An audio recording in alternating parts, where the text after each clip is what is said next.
Majority Report with Sam Seder. The destiny of America is always safer in the hands of the people than in the conference rooms of any elite. Sam Seder. They are unanimous in their hate for me, and I welcome their hatred. We must guard against the acquisition of unwarranted influence, whether sought or unsought, by the military-industrial complex. The Majority Report with Sam Seder. Ever get the feeling you've been cheated?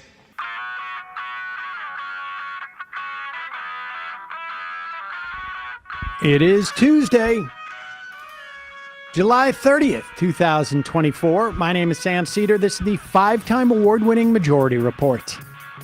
We are broadcasting live steps from the industrially ravaged Gowanus Canal in the heartland of America, downtown Brooklyn, USA. On the program today, Republicans reeling from their inability to understand why their obsession with gender and sex is considered weird by normal people. Meanwhile, Israeli military detained 9 soldiers over charges of rape and abuse at a Palestinian prisoner camp. This as the Knesset debates whether they should sanction such abuse. And Israeli citizens storm the prison camp in defense of the torturers. And some members of the Knesset as well, alongside them. Venezuelan opposition claimed they beat Maduro as calls to release precinct tallies increase. Morning Consult poll, Kamala Harris up a point on Trump as the stunning electoral reversal continues. It is the first time the Democratic president has been above 45 points in that poll. Meanwhile, Cooper drops out of the Veep stakes. Chuck Schumer to introduce a Senate version of the child tax credit expansion for corporate tax cuts bill that passed in the House, as well as a duo of social media bills. It's primary day in Arizona. J.D. Vance's and Peter Thiel's third, as it were, running for Congress in Arizona. Blake Masters, he's back. Biden signs an executive order to save 70,000 Teamster pensions in New England via the Pension Guarantee Trust and care of the American Rescue Plan, passed without a single Republican vote back in 2021. All this and so much more on today's Majority Report. Welcome, ladies and gentlemen. It is Newsday Tuesday. There you go. And in fact, maybe our first Newsday Tuesday in months. I mean, it's been too crazy. I don't know if that's accurate, but yeah, it's been. I think we had some news Wednesdays. Well, I did say maybe. Maybe. So good job hedging. Good, yeah. Thank you. We had some news Wednesdays in there. That's why the ambiguity. Yep. We got a lot to get to. It has been really just a stunning 2 weeks in politics. I was sitting with some folks last night. We were talking about this, and they're like, "Wait, it was only a week ago that that Biden dropped out of the campatain." 9 days. Well, now it's 9 days. Last night it was 8. I mean, yeah, I wasn't correcting, just augmenting the fact that it's been absolutely insane. And there was an assassination attempt on Donald Trump. But that was 2 weeks ago. Oh my gosh, right. Old news. Also, there was the Republican National Convention, where I don't know this for sure, but I don't remember ever hearing a presidential candidate come out of their convention and have it hurt their favorability ratings. And it did so both for the president and for the vice presidential pick. Now, to be fair, no one really knew Vance as a politician. And here's the thing that I want to reiterate, and we're going to go. We'll start with this stuff that's happening in Israel. But here's the thing that I think I know that it's very difficult for us doing this show But I would also imagine it's difficult for you as an audience member who watches or listens to the show on a regular basis. There are a substantial amount of people out there for whom Kamala Harris, they didn't know anything. They didn't know Adam from Eve in terms of, or for that matter, Adam from Steve, if you must. Before Biden dropped out, there was a CNN poll, probably a week or two, showing that 22% of the country has no opinion on Kamala Harris, just to give people a sense of that. Even reality. more astonishing, there were clearly people who had really not paid much attention to Donald Trump over the past 8 years. And they finally tuned in to the RNC. I would imagine maybe younger people. And were like, oh, I thought the media was making this up about him. And it turns out they aren't. Now, this is going to become relevant. I just was reading something in the Wall Street Journal today about the huge gender divide for people under the age of 30. Now, a lot of that data was collected when Biden was the nominee. It remains to be seen if that changes the dynamic with Biden out. I suspect people who wouldn't have otherwise tuned into the RNC because they were contemplating voting for Trump because Biden was just, they felt not capable of doing the job. And then they were like, oh boy, he's actually just as much of a lunatic as people say. So we'll dig into that in a moment. But first, let's start with this stunning stuff happening. We have been talking about this story since December. The first piece that came out, I think it was in December, and I can't recall if it was from The Guardian or 972 Mag, maybe in December, where an Israeli doctor started to level charges about what was happening at a detention camp for Palestinian prisoners. We should say it is quite clear now, and it was alleged at the time, but it seems to be an accepted reality, that there's a lot of people in this camps who have done absolutely, well, let me put it this way, rather than assessing whether what they've done is good or bad, have no connection whatsoever to Hamas or to any violence towards Israel. And just civilians minding their own business in these camps for months. It's an extension of the fact that the Israeli military basically classifies any man of a certain age as a combatant. So they've been rounding up lots and lots of Palestinian men and putting them into these black sites, these prison camps where they've been tortured, and part of why there have been so many people who have been unaccounted for at this point. The reports from that doctor, if I remember correctly, in December were centered around some of the prisoners who had been cuffed so tightly that there had to be amputations because their blood circulation had been so severely inhibited. And there were other accusations. And then later, I think it was sometime around March, there were more stories that came out from this camp talking about rape and abuse of Palestinian prisoners. And apparently and it's unclear to me, I've seen speculation and whatnot. There was a report by the United Nations Agency for Palestinian Refugees, UNRWA. You'll recall that they were defunded by the United States. Earlier this year, said that detainees alleged they were subjected to ill treatment and abuse as they were released, just adding to their to the credibility. Apparently, the Israeli military sort of had to finally acknowledge this was going on, and 9 soldiers on this base were essentially detained, arrested. It's unclear in the context of the military to me, but were taken in for questioning.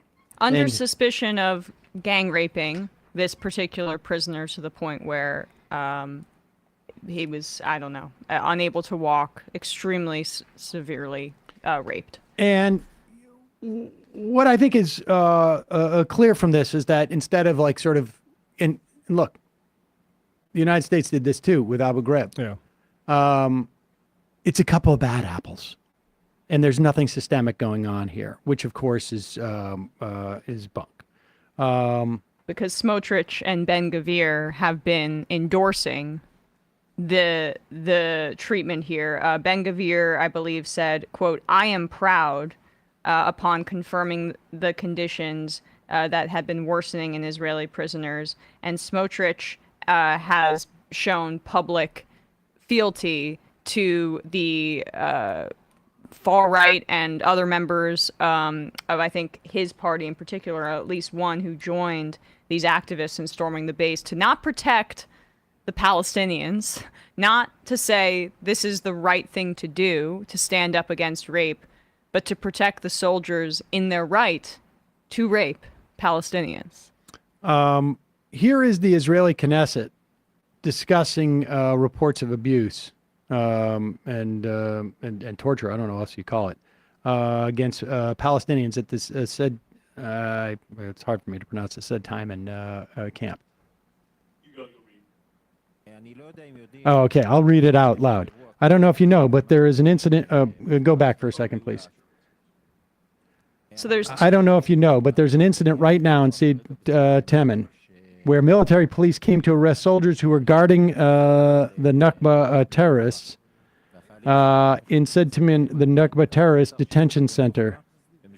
The military police came there to arrest some of the soldiers there, probably because some of the allegations regarding the treatment of the Nakba terrorists. I should say, posit that there's absolutely no evidence that any of these people are terrorists, by even the definition in which these people would, this member of Knesset would suggest. And just want to make that clear. I'm just reading off the way he's talking. Nahakba is supposedly I guess it's a part of Hamas. And there's an incident of soldiers refusing to leave. The insanity that our country is having around this story is crazy, and we need to stop it. I think we need to give a personal example here, and I say now, and I call on other coalition members to do the same. I'm getting up and I'm leaving here, and I'm not going to vote on anything anymore until this story and this insanity that there is someone in the prosecutor's office who thinks that it's possible to come and arrest soldiers for things they're doing to the Nakba terrorists is not over. All right, let me just make it clear what's going on here.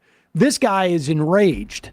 This member of Knesset is enraged that there is even an attempt to arrest or question soldiers, not because he says, and we're going to get to that, not because he says there's no question that there was no torture or rape there, but rather, why wouldn't we torture and rape these people? Go ahead. Well, the person I think speaking about the horrors is Ahmed Tabi of the Ta'al Party, which is the Arab Nationalist Party in Israel. This is not. But this that's guy. not. But No, but the guy speaking is Likud. Yes. Go ahead. And I'm really asking, I think my coalition friends will do well if they do the same as I do, because he wants to leave. We cannot continue as usual. To insert a stick a person's rectum, is that legitimate, someone says? Shut up, yes. If he is a Nakba, everything is legitimate. Everything. That's what I wanted to know. Did you know these people did? Basta, never mind. There are things you don't do. So that is literally a debate as to whether prisoners should be anally raped with a hot poker. That's what's going on in the Knesset in Israel,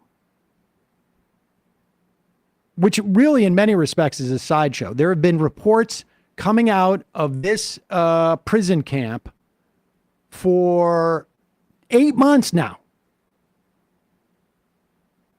And if we heard them here, in Brooklyn than they certainly heard them in Israel. Now, maybe the dynamic has shifted. Maybe maybe they're getting pressure from the U.S. I have no idea. It's all speculation. Maybe it's coming internally. I don't know as to why there's been at least some response to this. And, I guess you got to admire the fact that they're just, oh, yeah, no, it's fine that we're doing that. It's not a question of, are we doing this? It's a question of, why do we care? Why are we making an issue of this? Why are we wasting time on talking about this? And here are Israeli citizens, and I think one member, is Gvir there? I don't know. Who? It was a member of Smotrich's party who was a part of these demonstrations, joining the far right. I have his name somewhere, but a member, Svai Sukkot of Smotrich's religious Zionism party accompanied the demonstrators, the far right mob that was trying to protect the right to rape. Here they are. Let's do number 15. This is them trying to, they're basically crashing the Beit Lid military police headquarters.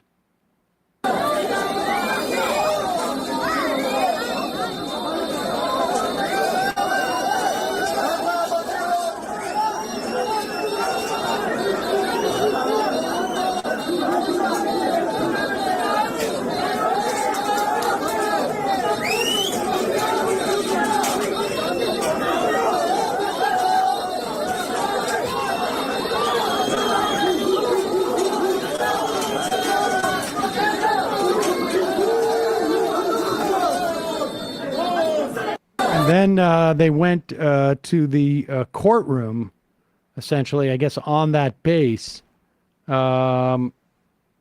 This is what, number 14.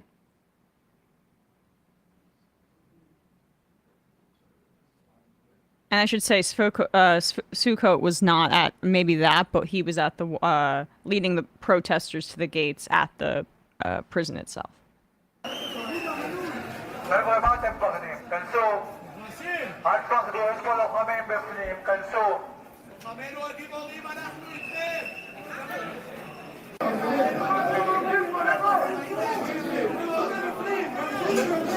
יאללה, שער כנס.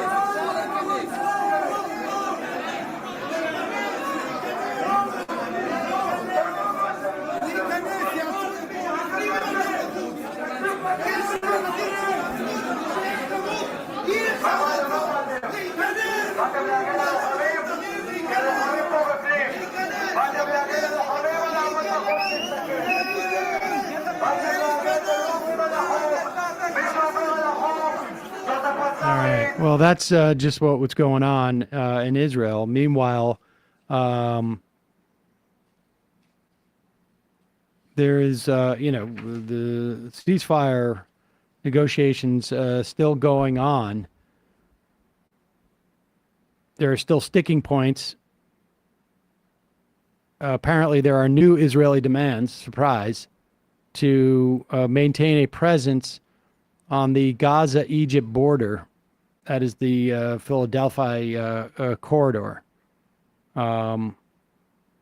Supposedly to stop militants returning north through tunnels that they supposedly already destroyed. Okay. So that was not the only politician there too. Amihai Eliyahu, who is the Minister of Heritage. So yes, he's a part of the majority coalition, was also there.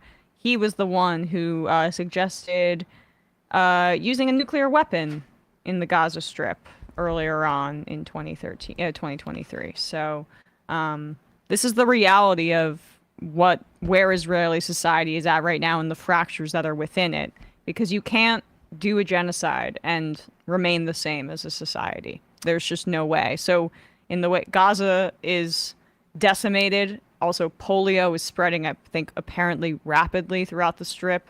Sewage and sanitation. I mean, I don't even think we can describe the conditions that people are living in at this moment with disease. That's of course the primary concern, but you also see what this does to a society that's doing a genocide just miles from its own borders. Here is a Limor Livnat tweet. Former Israeli Knesset member, former Likud Knesset member. The country is disintegrating. No leadership. Armed, masked extremist anarchists are seizing IDF bases. I don't know that I would call them anarchists, frankly, but I'm not going to be pedantic about this. But it seems like they're more fascists. Yep. The police missing in action. Who's to blame? Whoever appointed a convicted felon to be the minister responsible for the police. Benjamin Netanyahu, you have shattered this country.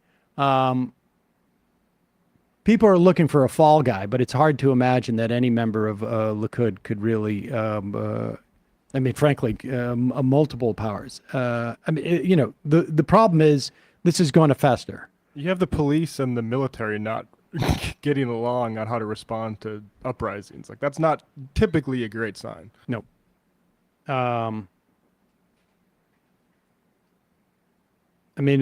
This stuff is just simply the natural progression of all of this stuff, completely predictable in one fashion or another.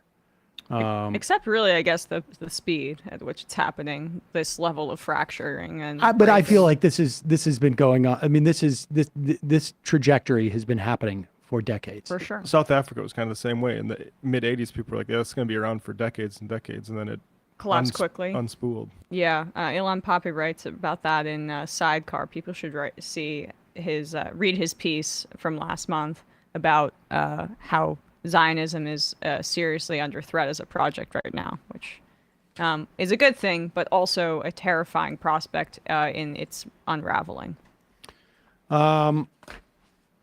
All right, moving on to some domestic concerns.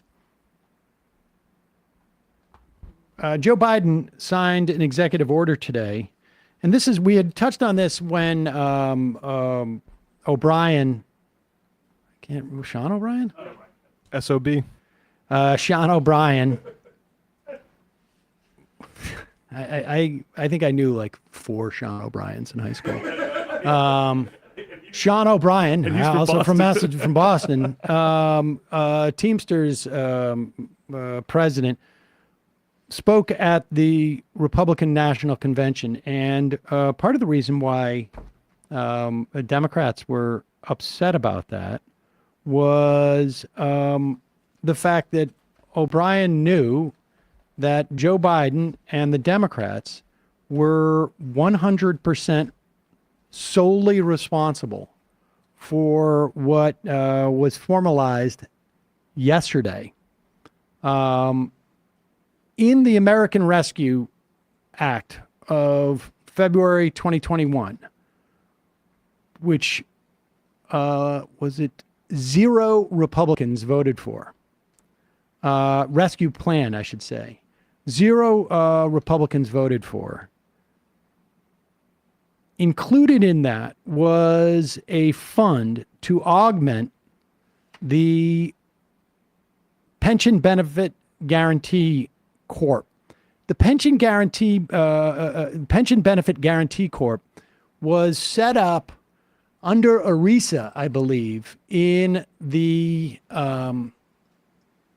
maybe the early 90s. Somebody double check that. I'm not exactly sure.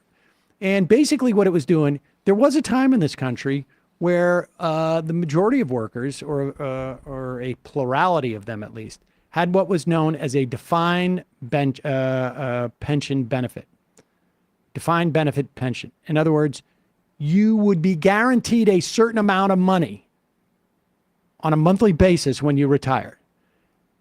Now we have a defined contribution pensions, as in 401ks. We know how much we go in. How much we get out, there's no guarantee on that.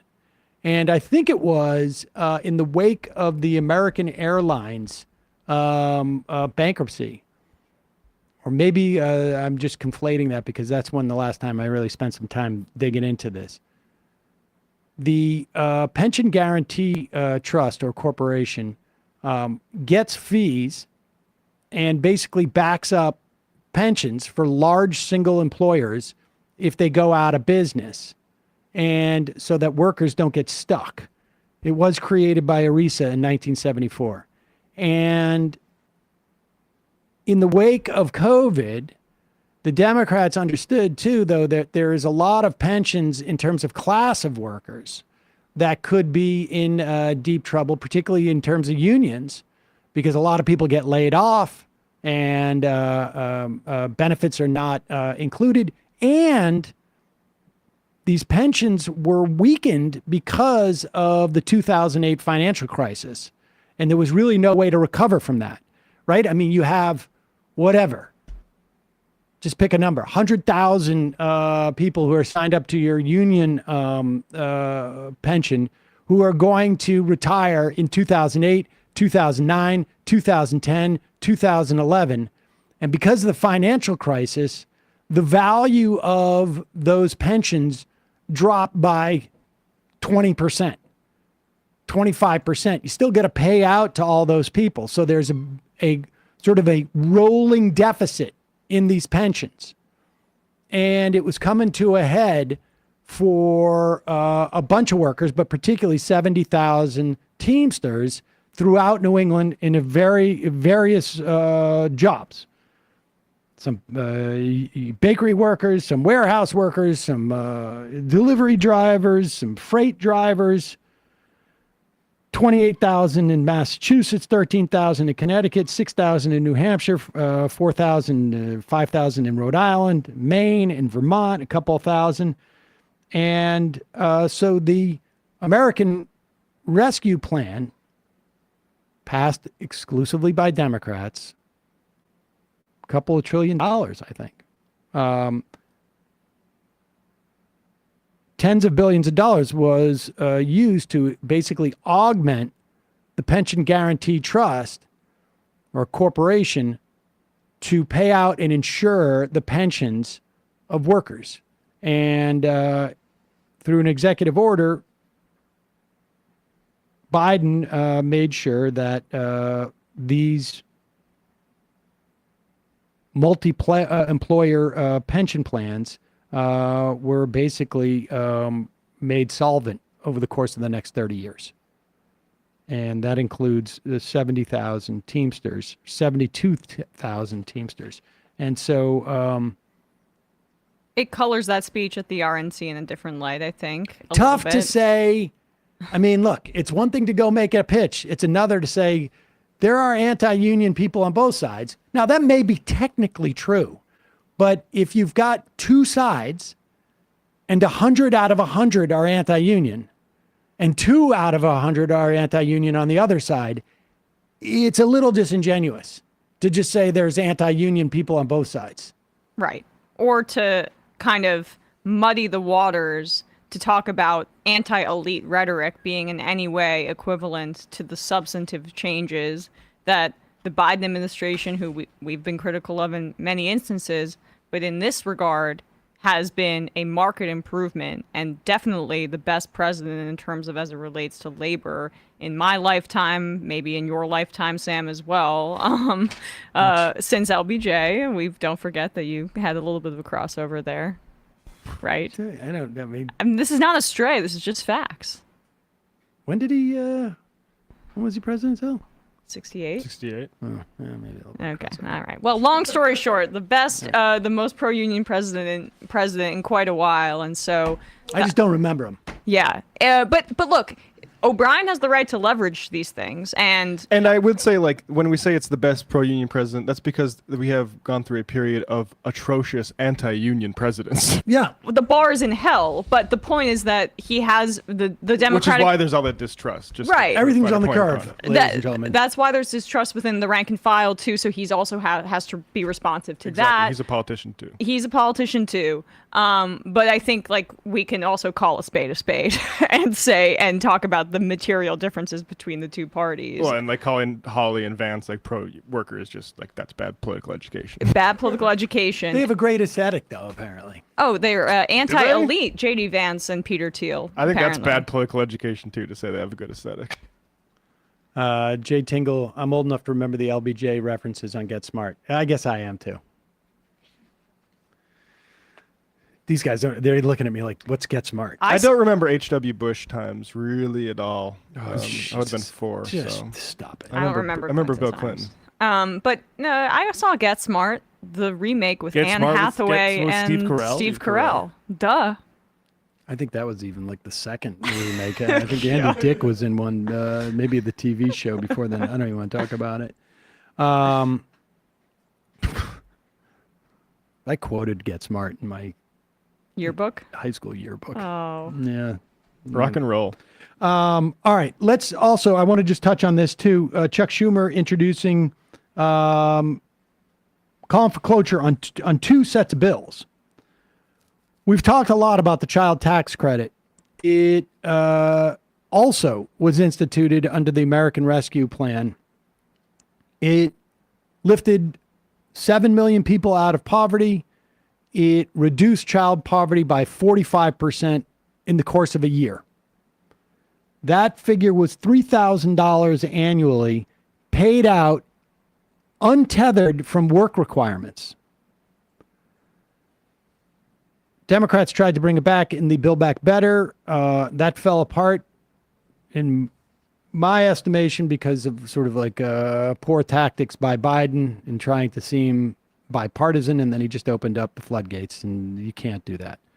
Because after the American Rescue Act was passed, or rescue plan, I distinctly remember the Republicans were just adamant about 2 or 3 Dr. Seuss books that were no longer being published because of wokeness. They're canceled. They were canceled. And that was what was dominating their non-weird discussions about what was going on in the country in the midst of a pandemic. Let us have our anti-Asian Dr. Seuss, please. Exactly. I mean, I'm just balls and strikes, folks. I don't know what to tell you. Well, that's And- they were on the back foot, and the Biden administration decided to Open up the door Do to it, the Republicans negotiate and for then to months. Sinema and Yes. Portman, and it was a huge mistake. That said, the child tax credit was a huge success. Democrats have tried to reintroduce that. In fact, the bill passed in the House, in part because what it did was extend the Trump corporate tax cuts. By the time it made it to the Senate, the Republicans had determined that, wait, there's a good chance that Donald Trump might win, in which case we don't have to provide for low-income children to get even bigger Trump tax cuts. And so why would we go for half a sandwich when we can get a sandwich in half if we wait? Schumer is introducing the bill now with little chance of it passing, although I know how much J.D. Vance loves workers and cares about people. yeah. And he I'm loves sure- the child tax credit enough to lie about whether Kamala Harris supports it. Yeah, Yeah. exactly. I'm sure he'll jump out and he will definitely embrace it. But that is up for a vote today. It is a smaller version of the child tax credit. It's $1,800 a year, but again, untethered from a work requirement, which of course to Republicans is disgusting. Well, what's fascinating is, we talk about how repugnant J.D. Vance is to, suburban women, for instance. But I'm looking through the child tax credit results on X, the Everything app. And there's a lot of misogynist guys being like, this is a subsidy for single motherhood. It's Yep. why are you saying you support it, J.D. Vance? That's so funny. Yep. Yeah. And also, if they're trying to peel off young white guys, as they keep saying, the young white guys are like, hey, what's in it for me? If I don't have kids yet. They lost the Steelers, as we talked about yesterday. If Yep. they've already lost the suburban women, how else are they going to pivot? It'll be interesting because They have venture capitalists, so I don't know how big of a block they are electorally, but they can probably... they could try to buy things. I'm encouraged by seeing that Kamala Harris was, I think, one of the big proponents of the child tax credit extension within the administration. It's hard to say. Hopefully she's, like, the veepsakes have been fun, but time to put out an actual platform soon. And I would have to imagine that the child tax credit is a centerpiece of that platform. And if not, we have problems. But I think that she will try to run on that. The Senate is also going to be voting on COSA and COPPA 2.0. These are children online safety bills. There is bipartisan support, but the House has not voted on this, so it may take a while. To be honest with you, I don't know terribly much about either one of these bills. One provides more, supposedly, better protections for users under the age of 17 in terms of privacy, which I wholeheartedly endorse, although I don't know what's in these actual bills. Right now, all I've seen is assessments of these bills that are more often than not always accurate. COPPA would, COPPA would provide the privacy protections, and COSA would provide more general protections for users under 17. You would get more, parents and guardians would have more ability to block certain features, et cetera, et cetera. It would give more opportunity to report harmful content. As far as I can tell, a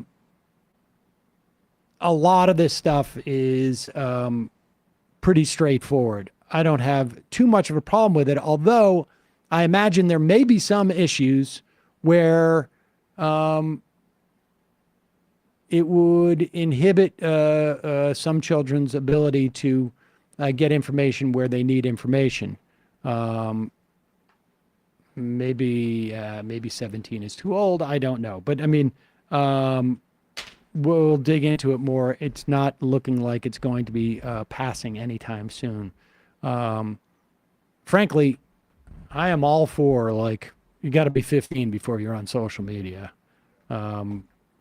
Kids can text with each other, but Agreed. My experience with children and social media has not been a good one. I don't think it's terribly helpful for children for the most part. Cat videos are okay. But, I mean, if it was up to me, we'd get rid of algorithms for everybody. You just go back. You can find it yourself. That's what I say. But it's not. So that's not. Also, just an update in terms of what's going on in Venezuela. Maduro has declared victory.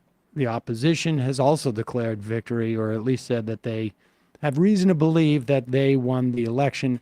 We're going to be bringing on a guest early next week when we have a better sense of what's going on here. I know that there's exit polling that shows that Maduro lost, but I don't know what the reliability of these exit pollings are, or what their relationships are. Certainly, our relationship with Venezuela has been fraught for many, many years. Coincidentally, they have a ton of oil. And that tends to complicate things. It's tough to do democracy with oil in the best of circumstances. But, I read one piece and it's like, well, maybe Biden shouldn't have done that thing of reducing sort of sanctions on their oil industry because of democracy. And it's like, is that the principle we adhere to? Is that what we do with Saudis? Like, do democracy, or we're not going to do this oil stuff? Or is maybe there's a better engagement? And we should say, there's a lot of reporting that just came out that the Trump administration was explicitly told these harsh sanctions against Venezuela, they're going to increase migration from Venezuela. And this is literally one of the oldest stories in American history. Our involvement in Central and, or just Latin America, broadly speaking, Central and Southern America, to protect the interests of corporations, really. I mean, that's about it at the end of the day. Chiquita. there's a reason why they call it Banana Republic. ITT. Yeah. ITT, Kissinger 11. I mean, all of it has all been a function, and arguably it is to also, I would add, maybe to stop the domino effect of communism, which of course was really just to protect corporate interests at the end of the day. Yeah, did our sanctions stop communism or really overthrow the Cuban government, for example? There's a great piece and by a friend of mine, Jeff Stein, in the Washington Post that people should read. I know it's a multi-part series, but about how the United States has ramped up its sanctions regime exponentially over the years to very little effect, just basically as a way. Well, it immiserates people. In Entrenches terms of regimes. Yes, it and entrenches regimes, it immiserates people, and the people who are victims of the sanctions have pretty good understanding who's the one, which is the country that's imposing it.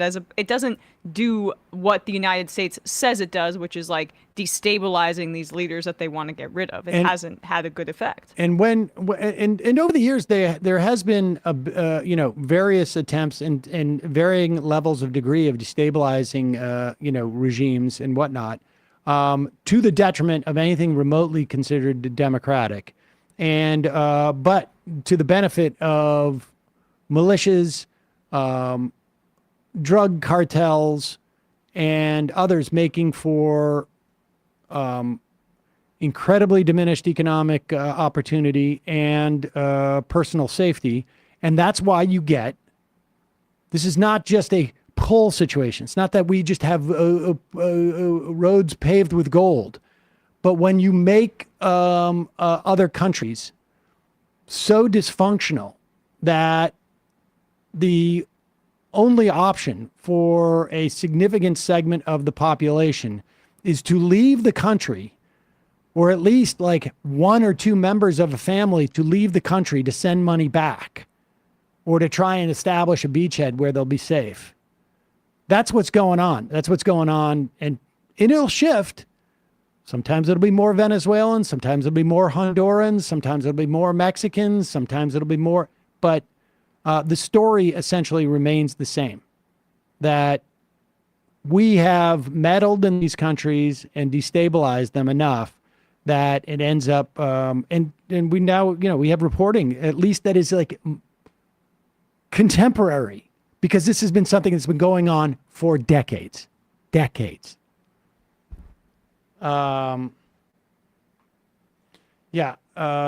from Brooklyn says COSA has been cited by opponents of abortion rights and LGBTQ rights as a tool for keeping relevant resources away from kids who need them. Yeah, I suspect that's problematic in some way. Yeah, I think Bill Russell had a quote in the 80s which is crazy for a basketball player, but it's like, be careful when people are saying we're coming to protect the kids from sort of degeneracy, because often at that point it was attacking gay people. But, there should be regulation of the internet as well.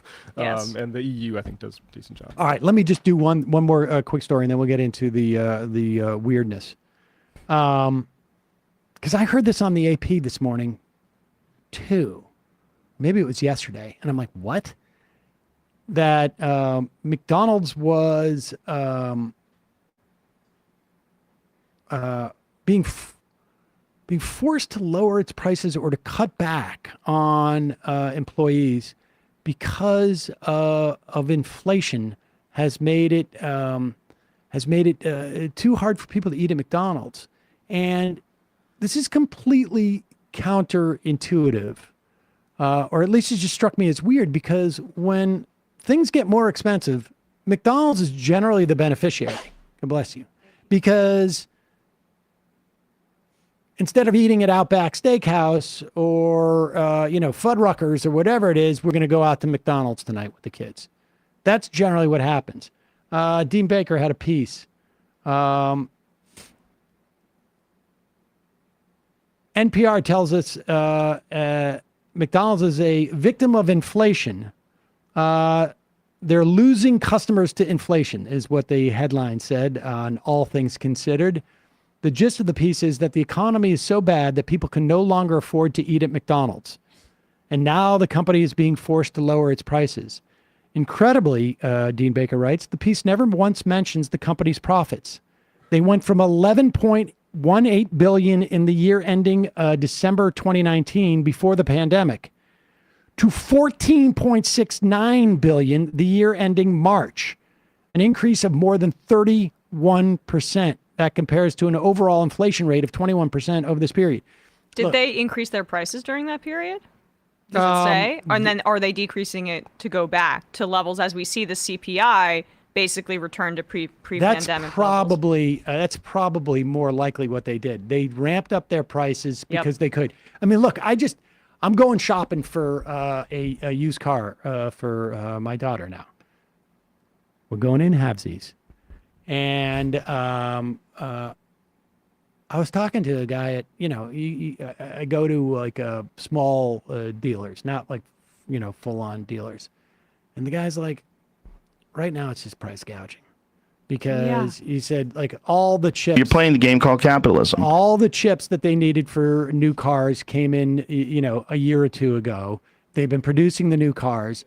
And they're just keeping their prices up because people get used to them. And they're like, okay, fine. That's what the price of a car is, and people accept it. This is all about price elasticity, folks. And what provides that price elasticity? Credit cards. And that's why you're seeing consumer debt go up. And to the extent that prices are coming down, it's basically just because I think on some level, people just got sick of paying high prices and reacted to it. Credit card debt got too big. And the Biden administration has been starting to crack down and, essentially letting Lena Khan, loose. And everybody, I think there's a lot of people who are afraid of wait, are we going to get caught in some type of price fixing scheme? So that's what's happening. And I mean, there was no doubt that inflation happened for real, but that the question was, what was driving it? Mm-hmm. Was it that people had excess money and the price of goods went up? Or was it that you had supply lines disrupted? It made the price go up. People could afford it on some level because there was government funding and people needed to buy this stuff and the stuff cost that amount. And then everybody jacked up prices because they thought they could get away with it. Right. Yeah. I mean, it reminds me of those reports about how crime and shoplifting is on the rise. Trust us, Target. And we're going to disseminate this to a credible press that will report that, hey, Target is saying that shoplifting and all this crime and theft is really damaging their profits. And then you look into it and it's because they made poor calculations about where to put stores and things like that. And yet the narrative had already been set for months before there was any real investigation into the numbers. And I think, until the official numbers were released. And these corporations know that. So they can blame broader trends for their own actions. And then in 6 months, when we get the reality about the trends, whether it be inflation or whether it be crime, it's already fine. They've already given their shareholders a bedtime story. All right, let's go into this stuff about what's happening with the Republicans. I mean, just to give you a brief encapsulation of where we're at in terms of the polling. Do we have a tear sheet from that morning consult? Yesterday, I think we mentioned, and I don't know if we put up any numbers, but Harris has managed to completely flip her favorability ratings. Yeah, I mentioned this yesterday, ABC Ipsos poll. In July 19th, 20th, Harris's favorability to unfavorability, 35% favorable, 46 unfavorable. That is a deficit of 11 points. 1 week later, the 26th to the 27th, she has a 43% favorability and a 42% unfavorability. That is a switch of 12 points there. And Trump's goes in the other direction. Well, every day now we're getting more polls out that are showing that Harris is just picking up in the polls from where Biden was, like exponentially. Joe Biden had never gotten above 45% in this morning consult poll. Had never. Donald Trump had ranged from 46, 47, 48, 49. Now, Kamala Harris, favorability, all voters, 47%. Donald Trump, 46%. What's also happening is that we're seeing across polls, third-party candidates are losing momentum. Morning Consult in particular, I think, this poll had 8% before Harris jumped in. Were considering voting, said they would vote third party if the election were held today. Now that's 4%. So this is phenomenal news because we had already worried that RFK was taking from Biden more than Trump. Now it appears that the third party, more skeptical people who were the double haters, comparing that to when there were double haters in double digits yesterday, now Harris cut into that significantly. That was in the New York Times. This is also reflecting itself in the independent vote. So now only 4% of those people say, now that Harris has jumped in, that they would vote third party if the election were held today. There's a couple of things that stand out for me on this. She's winning independents by 1%. There is a 9% don't know, no opinion. Those seem at least somewhat gettable for Harris, right? Mm-hmm. Because they knew about Donald Trump before. She is the new commodity. 10% are voting for someone else. Biden 2020 voters, she's only getting 88% of those votes. That means that there's room to pick up a couple of percentage points over time. This is in the first week. These are people who wanted Biden, or at least had voted for him in 2020. Ages 18 to 34. She's only winning by 2 percentage points. And that is like there is a big gender gap. She's basically maintained Biden numbers from 2020 with women. But in terms of men, Trump is winning significantly. And the question is, over time, like, what are they going to be able to do to get to those voters? Now, I will also say that if I had to guess, that cohort is the least reliable of voters. Low propensity young men. So it is unclear whether they'll make it to the polls. And it's also, they may not Pokemon go to the polls. They may stay home.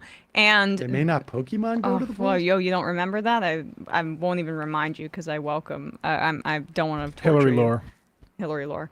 Those were the same voters that the Trump campaign is reportedly trying to overperform with, low propensity voters, in order to run up the score because they're worried that Harris jumping in has kind of ruined their suburban woman path for him, which is the only election that Donald Trump has won so far. And God help us, this is his third presidential election, was when he won over suburban white women in 2016 in ways that were shocking to the Hillary campaign. But if that ship has sailed a little bit, and with J.D. Vance tanking popularity and talking about families and women and children in this incredibly Christian theocratic way, that's why focusing on Vance is a good idea. We talked about this yesterday, that Trump is defined in the national narrative. Yep. He's been in our lives for 10 long years, basically, on the political scene, and nearly. And so defining Vance as a part of this agenda removes Trump's funny and weird and entertaining when he speaks, and you kind of are on the edge of your seat because you don't know what he's going to say next. He's a bit unorthodox.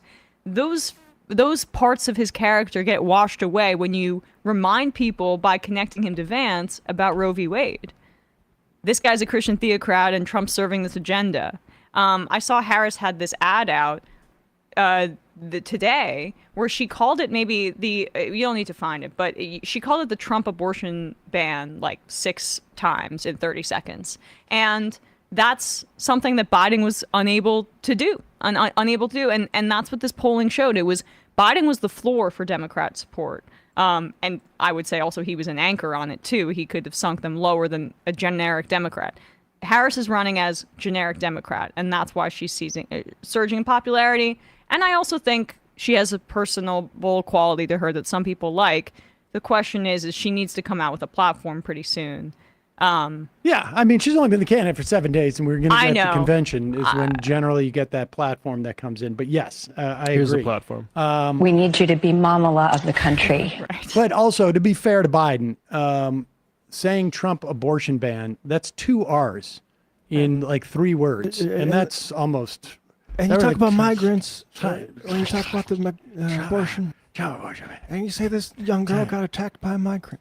And guess what? I'm the guy. In terms of my neurological capacity. All right, I want to play this clip because what has also happened, someone posted a picture of Paul Ryan in his workout garb. Do you remember this, Matt? Oh yeah, he's curling. Yeah, he was curling and he had his hat on backwards and he was making like goofy faces, like literally faces that I made a similar face in 1996 or 95 when I did when I was doing the publicity stills for Fox's The Show. It was a lot of like, sitcom face. What am I doing here? Oh, shucks, fish out of water. Those images of him are, for some reason, seared into my brain because they were so weird. Of Ryan. Of Ryan. Magazine. Okay. I mean, look at this. This looks like it. Okay. This is the boyfriend that comes in Full House that like, I don't know if DJ should be dating this guy. This is the look that I would have on my face without, frankly, the biceps. But put that aside. You got the calves, though. I got the calves. The point is, somebody wrote, this was the most normal VP candidate the Republicans have fielded in ages. But the difference was, at the time, Paul Ryan had at least the facade, and I would argue it was completely a facade, of some type of intellectual grounding on policy. There was this sort of like, moralistic anti-poverty righteousness. And by anti-poverty, I mean anti-people living in poverty righteousness. They should stop that. But there was also this veneer of supposed policy prescriptions. We need to reduce the deficit. There was a whole host of sort of supposed policy prescriptions, all of which were just sort of like bunk in many, many, many ways. And boiled down to let's cut taxes for the rich. And would ultimately end up being let's cut taxes for the rich. And that means that we have to cut Social Security, we have to cut Medicare and this and that. But they had this to ostensibly be their the main course for what they were running. And then the sort of the Christian theocratic stuff was a sort of sideline, and the personal responsibility and the pro-family party and all of this other stuff was sort of like accoutrements. But when Trump came in and basically turned the party into, not turned it into, adopted what was the natural progression of the party into essentially a cult of personality, and showed that all of these totems could be easily swapped in or out. It didn't matter. You could, 1 minute it's deficit reduction, the next minute it's like just, full on. As long as we deliver the xenophobia and the God talk and get rid of abortion, none of the other sort of like policy prescriptions. In other words, they were all cultural war issues. And the thing is, they were always in the minority of these issues, and an increasing minority of in terms of holding these ideas, because they are so retrograde that most of their old people are passing away. There is no doubt in my mind that Kamala Harris will get more votes than Donald Trump in this election. There's no doubt in my mind. The question is, will she get those? Will the votes be distributed in such a way that she wins the Electoral College? I don't know.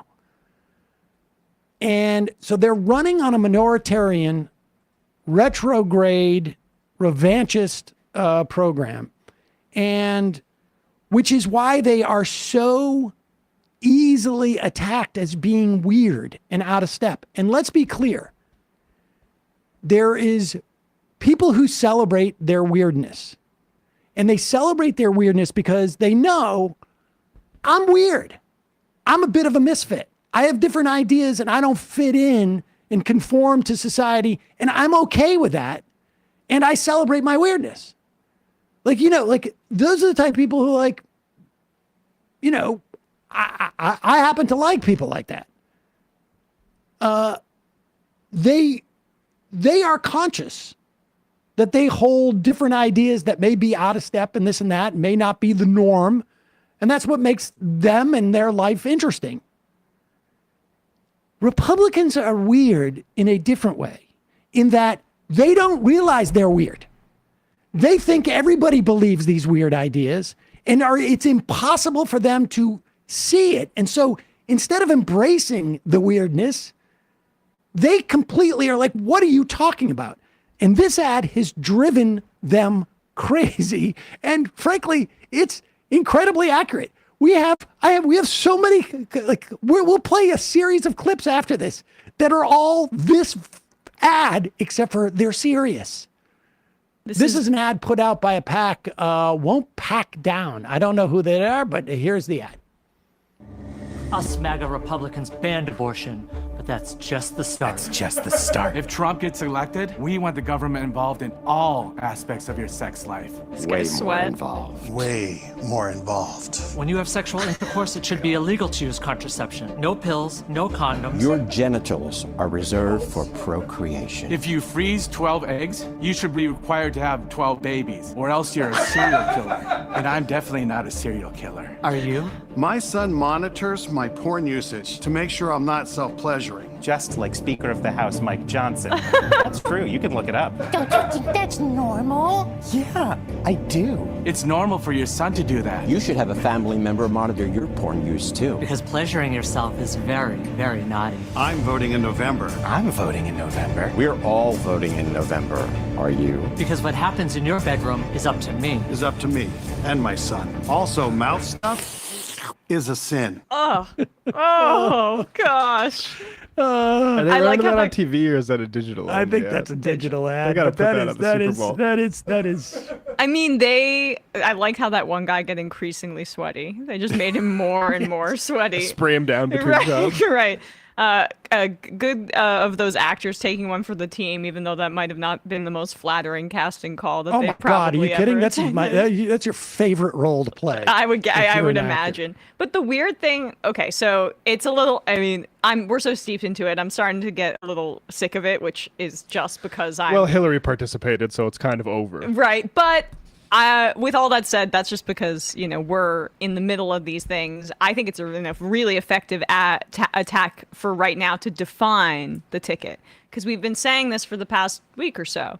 This is a race to define the Democrats, and because Kamala Harris has so many people that don't know much about her, and to define the Republican ticket, where at the top, everybody knows who Trump is. But J.D. Vance is tanking, and he represents those sweaty guys, right? He wants to get in your bedroom. He wants to determine if you are an active participant in society or worthy of government helping you because you have kids. Those are the kinds of things. He's judging people based upon whether they have had children or not.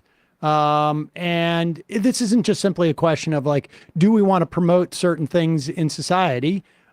He's basically saying they're not even suitable to lead.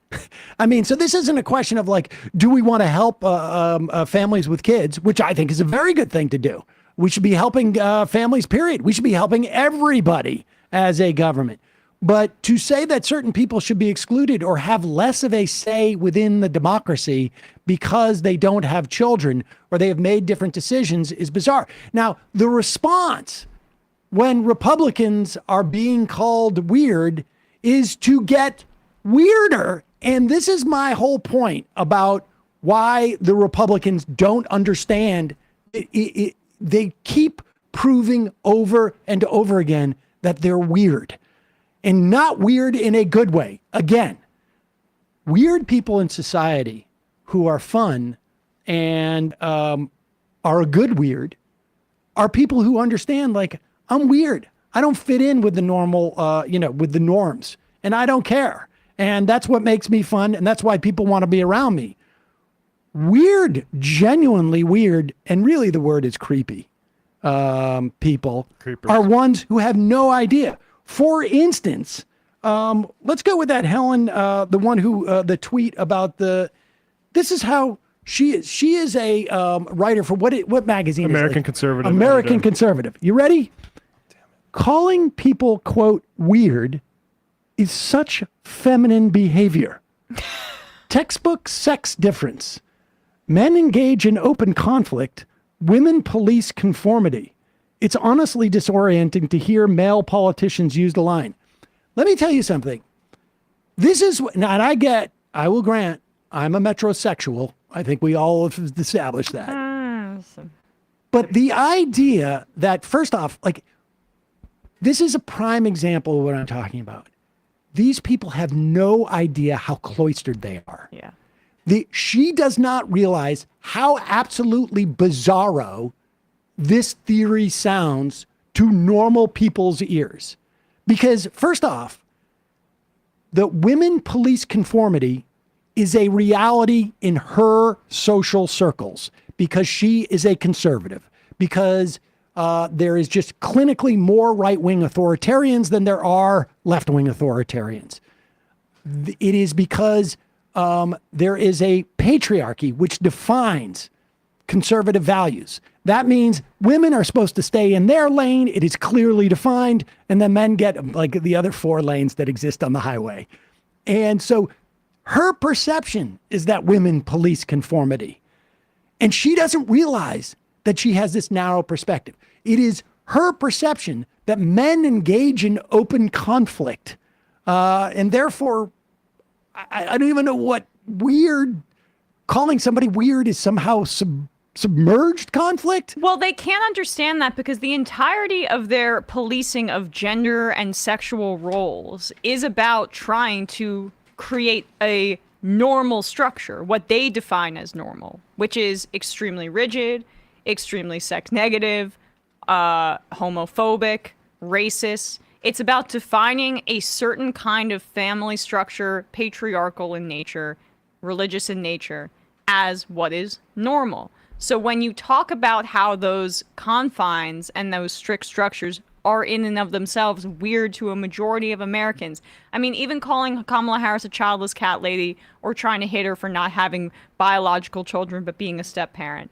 A lot of people in this country are in blended families. I mean, overwhelming majority of people in this country have family members that have been divorced, who may have stepchildren, who may have half siblings.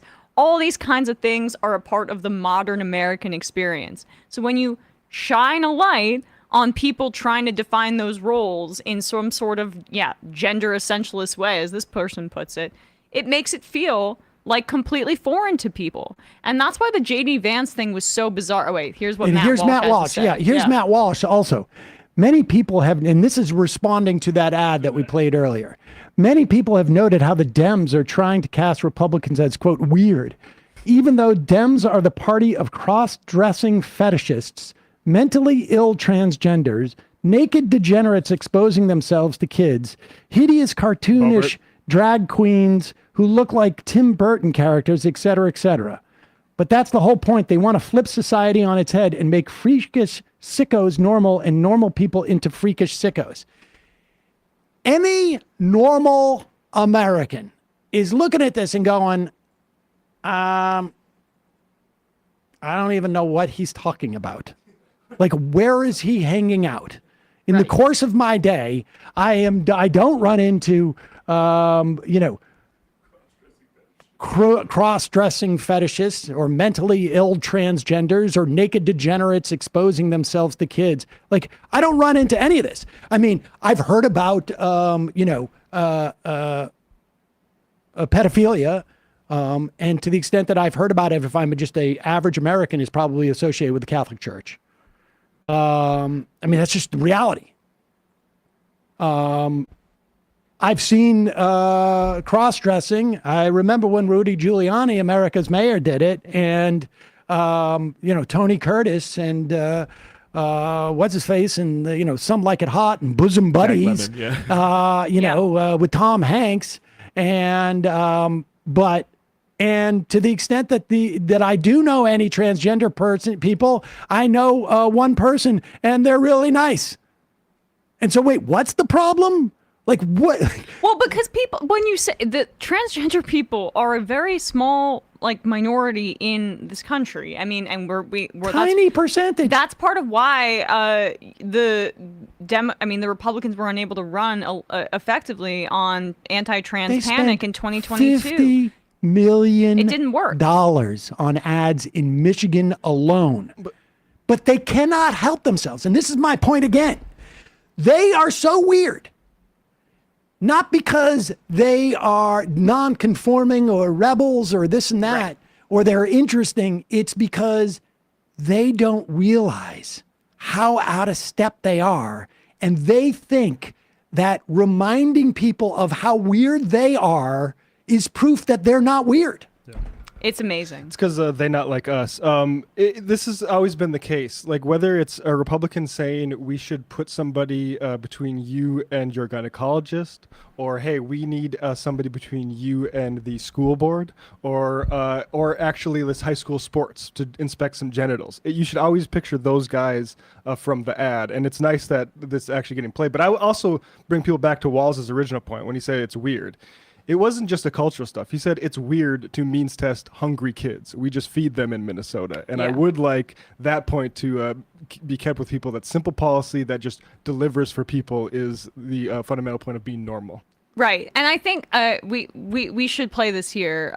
Walz, I think in the end, my guess is she won't select Walz. I'm hoping that she does. That would be my choice. My feeling, just gut right now, and this changes honestly day to day, is Bashir, and that she's having Shapiro and Walz flank the Bashir pick and bringing them out to drive up numbers in the Midwestern states, that if she gets Pennsylvania, Michigan, and Wisconsin, she gets to 270 extremely narrowly, even if she loses the rest of the swing states in the country. So I think she's trying to drive up the numbers in that region and eventually pick Bashir, who will be safe, plays well in the South, but also in Pennsylvania because of his connections to Kentucky. But Walz is saying this weird stuff very effectively. I'm not sure if you want to play this, Sam, but it is interesting because he's taking this from what Harris was floating back in her original campaign. Yeah, I want to get to this in a second because one more example of the weirdness. I mean, these are all videos and tweets just from the past couple of days trying to double down instead of saying, look, I know maybe we talk about these things, but that's a sidelight. No, they're doubling down, trying to explain why their weirdness is actually not weird. They're not embracing their weirdness. They're in total denial. And that's the weird part about them. They don't realize that normal people don't start making essentialist arguments about women police conformity and men go outright. That's why it's weird to see a male politician say that something's weird. Are you kidding me? Who's ever had that thought? I mean, it's completely manufactured. Here's Daily Wire, one of the biggest conservative outlets, Andrew Klavan, who is trying to seriously discuss the most normal man. Yes, Kamala Harris. And here's this guy trying to show you he's not weird.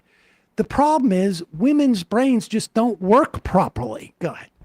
Before Biden stepped down, one Quinnipiac poll showed that Trump had the support of just 36% of women.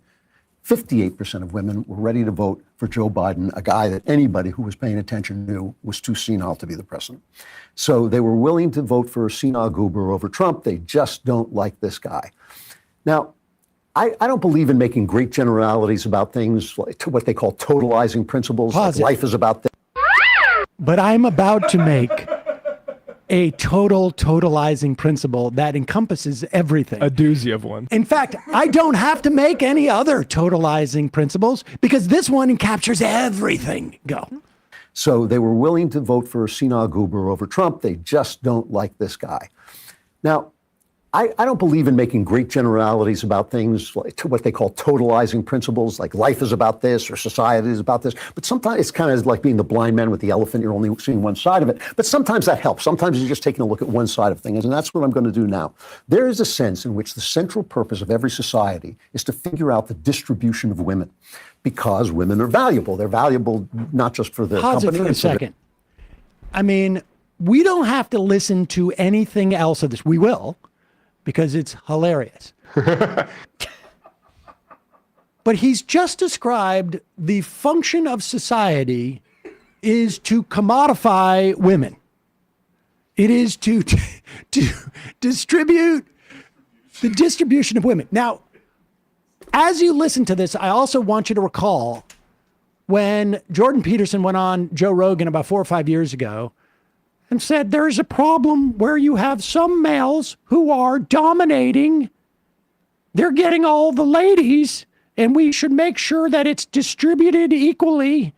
And Joe Rogan said, well, isn't that like socialism? Oh, well, okay, I need to think about that, I think is what he said. Well, Slavin 4 years later is going to make the exact same argument. But really make it explicit. Women are commodities. That's why society's set up. Is there any non-right-wing, patriarchal, Christian fundamentalist, religious fundamentalist person who hears that and says, that's not weird? By the way, can we end a little early today? I have to go to an appraisal appointment. Go ahead. Oh, my God. Sometimes you're just taking a look at one side of things, and that's what I'm going to do now.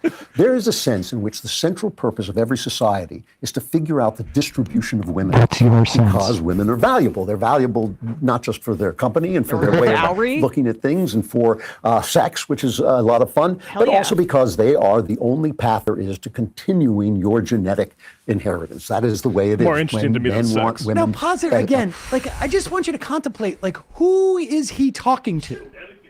Who is the you? Who is the we? Women are commodities to him. The only conversation this guy's capable of having is with other men.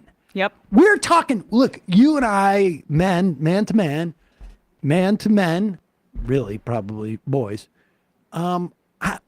This is the conversation that we have about defining society. Women aren't even part of this conversation.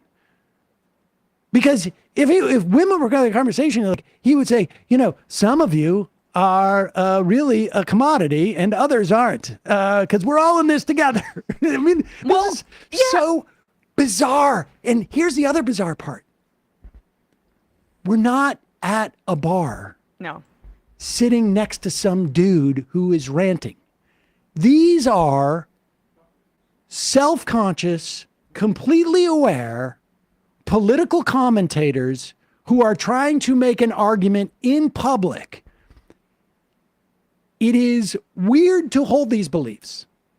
It is bat crap crazy to articulate them with no self-consciousness and awareness that other people are going to receive this as being very weird. We talk about this within the context of why they don't see a problem with women having major health complications and needing abortions because those rape and incest exemptions for abortion bans are non-actionable. We've talked about this. It's because the natural extension of this thought about women only basically being vessels for the continuation of your biology is that if they fail in that endeavor, they are not really women, because what else are they good for? So that's why they want to ban abortion, to control that, because women are only good to reproduce your biological material. And if they fail at that, they probably should either have health complications, or if they die, God said they're not worthy of being the vessel. Well, you didn't listen carefully enough, because he also said there was some value to women because they can be fun company and sex. Go ahead. Gotcha. and for their way of looking at things and for sex, which is a lot of fun, but also because they are the only path there is to continuing your genetic inheritance. That is the way it is. When men want women on this kind of basic animalistic, just life level to reproduce, right? So the most obvious way to distribute women is to give all the women to the strongest man, right? So you get reproduce from the strongest person. That's the way many gorillas, silverbacks live. The one guy gets all That's the a real girls. And thing. the problem with that is it sounds like a good idea, but it's unstable because obviously all the other guys finally think to themselves, oh, I know what we'll do. We'll get together and we'll kill the main guy, the alpha guy, and we'll steal the woman. And that's why those governments are unstable. That's how you get Magna Carta, where the Can you aristocrats... pause it? Okay. So, but, okay, where does naturalism begin and where does it end? Where does it begin and where does it end? Because he's making a distinction. He's saying we have to draw a line here because if we behave like gorillas in the animal world, then all the men would take all of the women that are high value, and then other men would kill the silverback for the other women. And it's like, okay, so you're acknowledging that is not a smart way to structure a society, in a way that men are hoarding women as chattel and taking all of the many wives, and then other men are going to kill that man for a said wife or whatever. Which, by the way, is not happening. We don't have a patriarchal polygamy like where men have multiple wives and right. So he's drawn a line there, but then there's things about nature that you can't challenge. You can't challenge the fact that women are there to reproduce your biological material, and that naturally men have an animalistic urge to preside over them and to control them, and that's what their value is. So you just see the hypocrisy of these religious theocrats. It's not anything about the natural world or what God has created before them, because then they would be abiding by the most insane terms in the Bible about like, oh, you should kill somebody if they spill their seed outside of a woman or whatever the case may be. Well, or you can't eat shellfish. If that were the case, they would be abiding by the religious theocracy as opposed to just like using it as a template to control and pretend this is the natural order. There's a book by Christopher Ryan, Sex at Dawn, that goes into those nature metaphors, and like it's very selective which animals we decide to model ourselves after. And I would just say silverback gorilla, a little bit specific. Maybe you could even look at other primates for different, more egalitarian ways that mating. But the idea, I mean, he will just say, okay, I have reverse engineered this. So if he's saying that there is some society, presumably, that we have had where the strongest male would just take all the women. And I do not think that has been the case in our society. Like, and you see what the women want. It doesn't even matter. Like, the women will automatically be taken. He's saying physical strength, incidentally. Now, the best part is he's using silverback gorillas because they're related to us, but he wants to make it clear, because he's also a creationist probably, that we did not in any way, there's no evolution. I'm not claiming that there's evolution. I'm just saying that we're like gorillas and the strongest one would take it. And he literally means strongest, because he delineates this later with intelligence. There's only two types of men. There's a really strong ones, and then there's the really intelligent ones. And then, of course, women have... Mage and warrior. Women just have, essentially one attribute that your penis fits into them. Go ahead. Oh, God. Well, you see this happening. Oh, no, go ahead. That's the wrong one. Obviously, all the other guys finally think to themselves, oh, I know what we'll do. We'll get together and we'll kill the main guy, the alpha guy, and we'll steal the woman. And that's why those governments are unstable. That's pause it for a second. Now, I don't know what governments he's talking about. But history lesson. I've got news for you. Once you kill the strong guy, once you all get together to kill the strong guy because he's taking all the women, there's a new strong guy. Like, it's not like, oh, there's strong guy, and then there's all of the rest of us who are exactly the same strength. Guys. Yeah. And that's that government. So all of a sudden we've gone from, that's what's destabilized governments in the past, is the strong king who sleeps with all the women. Yeah, Bonaparte was. Yeah, he sleeps with all the women. Prima nocte, and no other nocte, and then everybody revolts because, hey, how come he's got all the ladies and we don't? The women better not unpack their suitcase, because it seems like they're going to have to. Oh, geez, the new silverback came to town. Exactly. I got to go over there. This is gorillas. Cross to Oak Street. And this is governments of humans, and somehow he just keeps going like this. Like they just keep cross-referencing each other. Go ahead. Stable, because obviously all the other guys finally think to themselves, oh, I know what we'll do. We'll get together and we'll kill the main guy, the alpha guy, and we'll steal the woman. And that's why those governments are unstable. That's how you get Magna Carta, where the aristocrats, the most powerful people, go to the king and say, we want power too. That is kind of the human way of acting out that guerrilla system. Pause it for 1 second. Now, again, his whole point is that power equals capacity to control women.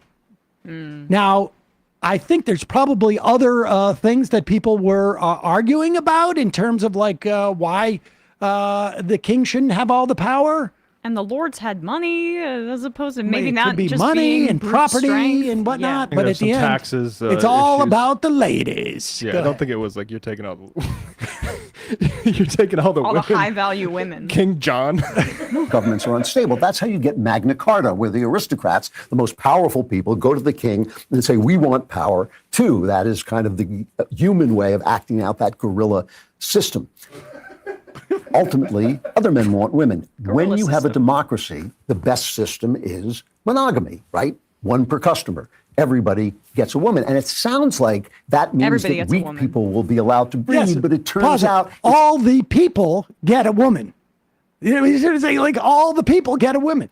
All the normal people get a woman, and that's why we do it. One per customer. You get men are the customers, and women are the thing that you pick up at the store. But why is he so against free market principles? That's the odd thing that I'm like zeroing in on. What if you are a high value man that has the capacity to purchase multiple Well, that's women? what Joe Rogan said to Peterson when he came on. Like, But- wait a second, but isn't that he's the- socialism? He's the real free market fundamentalist here. I have to question Clavin and his commitment to, making sure that our economy is prosperous. Women are a special commodity. Everybody knows this, except No for 2-for-1 except deals. for women. No Nationalize women. 2-for-1 deals at the women's store. Okay, one purchase only.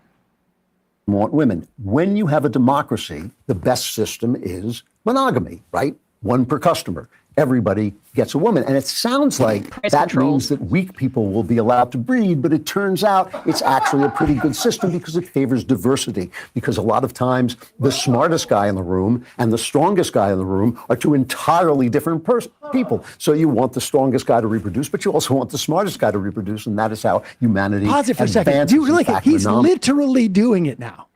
Yeah. We want it to be the fairest for the people.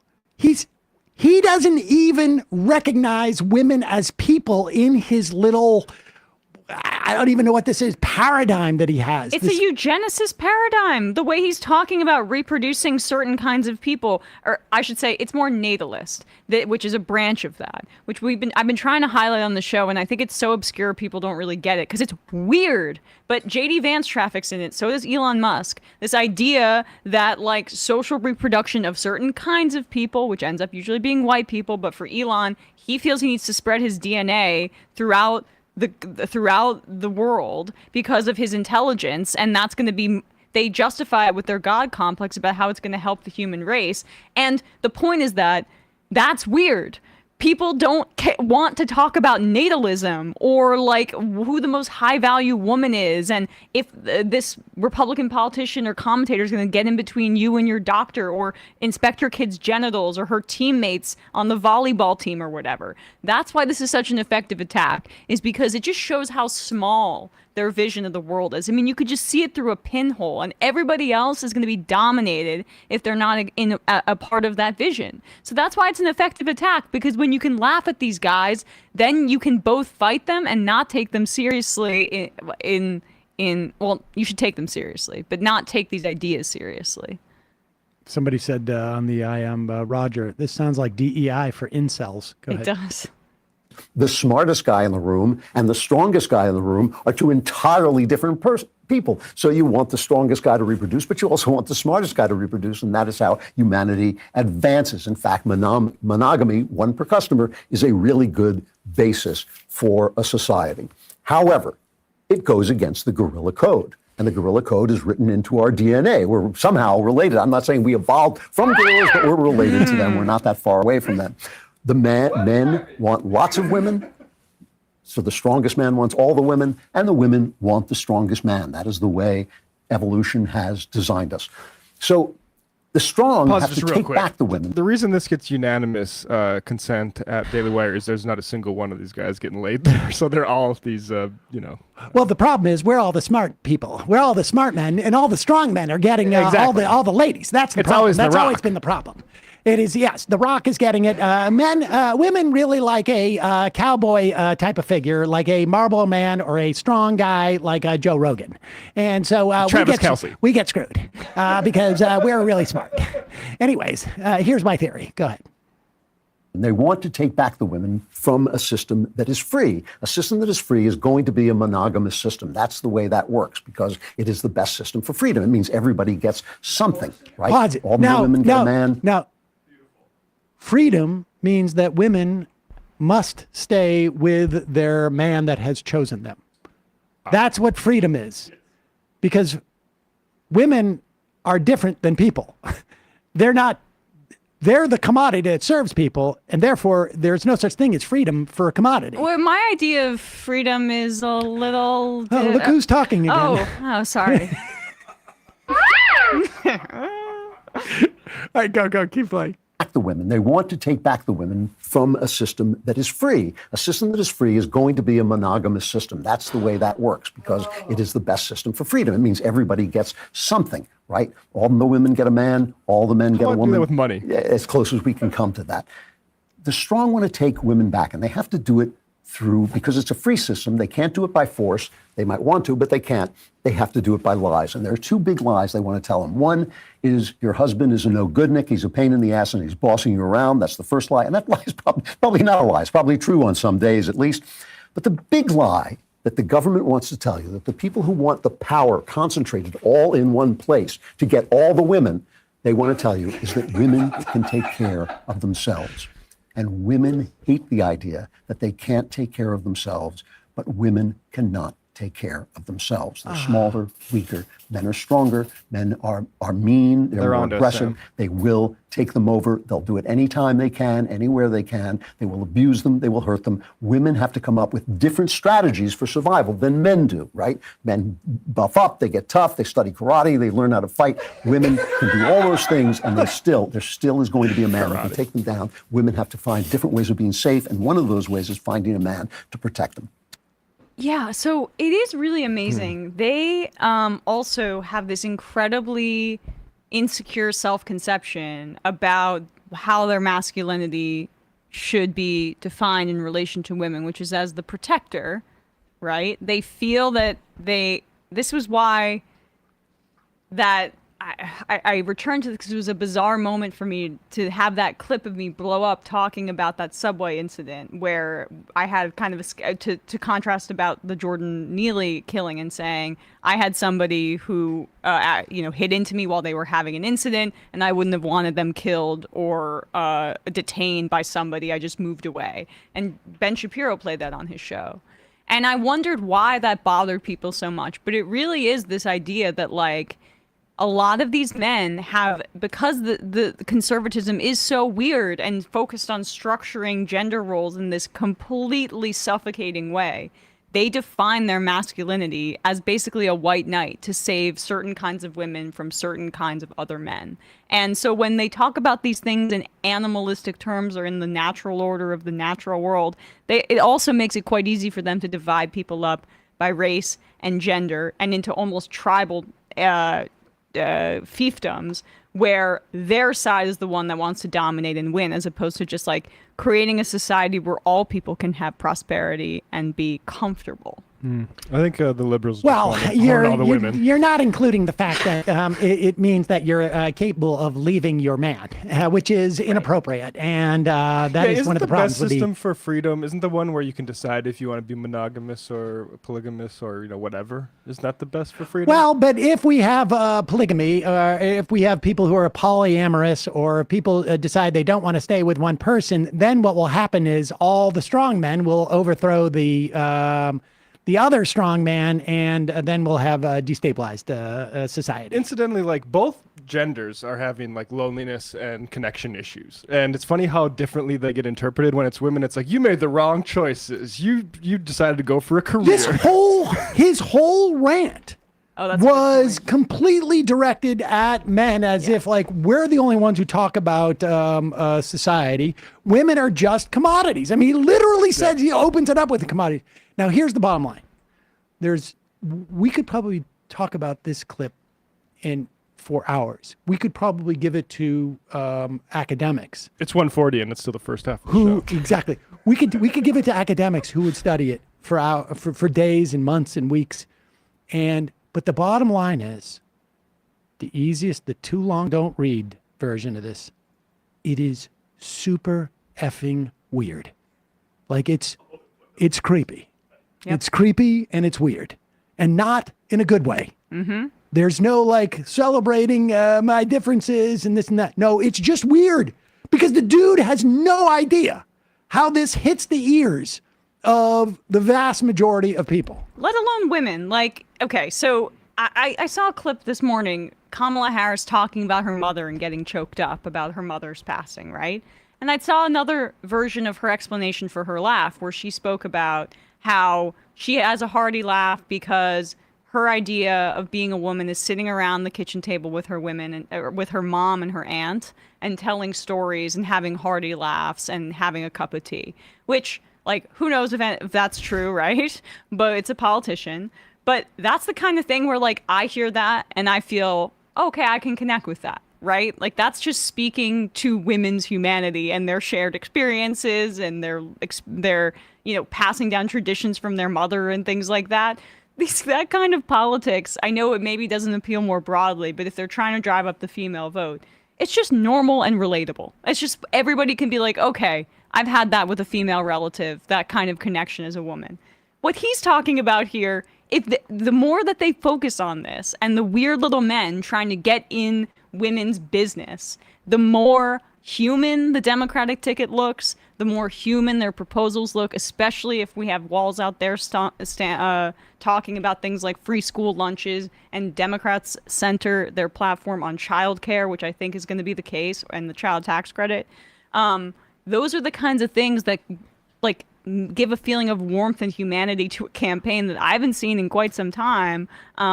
That is a really stark contrast to the clawing desperation of Trump to stay out of prison, and then J.D. Vance echoing this creepiness. The caricature of liberals is now that the women laugh too much and the men hoard the women. Right, right. All right, we're a little late to go into the fun half. We'll do it anyways. The actual 50-minute fun half today. Yeah, exactly. It's the way we do it now. Folks, we can't do this show without your support. You can become a member at jointhemajority.report.com. When you do, you not only get the free show free of commercials, but you get the fun half as well. Today, extra short fun half. Jointhemajority.report.com. Jointhemajority.report.com. In the fun half today, I do want to talk about some... I don't know if I would call it a critique, but it is a caveat regarding Kamala Harris. It's early to assess, exactly what her policy set's going to be or what her presidency could be like, but also a great time to raise a stink to try and in some way influence that. Fence her in. We will talk about that in the fun half. We have more. Well, we got Steven Crowder being completely not racist about Kamala Harris. We've got creepy Bill Maher. We've got creepy Elon Musk. We've got weird Jordan Peterson. I mean, it goes on and on. Oh, and then we got a great interview with Donald Trump where he tries to defend Vance. It's crazy. That was pretty good. Also, don't forget justcoffee.coop, fair trade coffee, tea, and coffee and hot chocolate. Use the coupon code majority, get 10% off. Emma. On ESPN yesterday, we talked a bit about the Olympics, the results so far, as well as Israel's cold welcome and Palestine's delegation showing up. There were also some protests against Israeli athletes there. We then also talked about Hard Knocks, and I had a maybe too impassioned rant about Saquon Barkley and the focus on him from the Giants' perspective, and then also these massive contracts being handed out to quarterbacks in the league. YouTube.com/ESPN show. Left Reckoning tonight, we are going to be playing for free members a conversation we had with Darna Noor about climate politics and also in Texas, a Texas oil billionaire. And for members, we have a new conversation with Sean KB of the Antifada talking about this Sean O'Brien Teamsters stuff and the internal dynamics of that and the limitations of maybe what reaching out to the Republicans are, but why it's happening. So patreon.com/Left Reckoning to hear Sean's perspective. All right, folks. Number 646-257-3920. We may take one phone call today. 646-257-3920. See you in the fun half. You are in for it. All right, folks. 646-257-3920. See you in the fun half. Are you ready?